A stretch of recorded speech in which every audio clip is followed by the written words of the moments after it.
Miranda Hart has written a new book. I haven't been entirely honest with you, is out now. And as we'd expect, it is a very funny book. There's lots of jokes and laughs in it.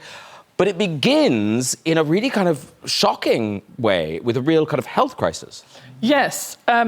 It's also quite difficult. It seems like we're all promoting things that we find quite difficult to explain what they are.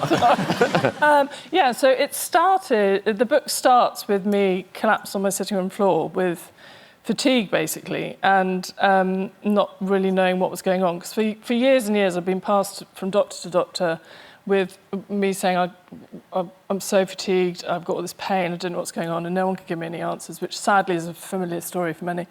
And so I just didn't know what to do. I didn't have any answers. In fact, the last time I spoke to you, I think, was about a comic relief book I did called A Daily Dose of Such Fun, which was kind of 365 ideas to stress bust your year each day. And in the introduction of that, I said, it's because I have severe anxiety and agoraphobia, because that's what the doctors were saying I had. But it didn't ring true to me at the time, and it wasn't true. So I finally got a diagnosis, only really relatively recently, of ME caused by Lyme disease.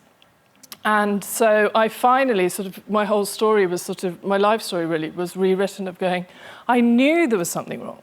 And what was the difference? Did this doctor that actually got it, were they just listening to you better, or was there something they spotted? It's just constantly, I mean, anyone with these sort of chronic conditions will know that it's just constantly going on the journey to the next doctor, trying something else, different sort of blood tests, and this person sort of joined the dots with my symptomology and my history and discovered that I probably must have got the tick-borne illness that Lyme is when I was about 14 or 15 when I lived in Virginia in America, and my father worked there. So I'd actually had it in my system for years, but it had never... So it was that must be so damaging for you to have it undiagnosed. Yeah, because your immune system then gets completely disordered. Every virus you get then, it can't deal with. Your body just gets more depleted, more and more fatigued. And sadly, I'm not the only one with this story. So, but I have to say, the book isn't just my illness. It is really... August the 8th, terrible IBS. It's all that.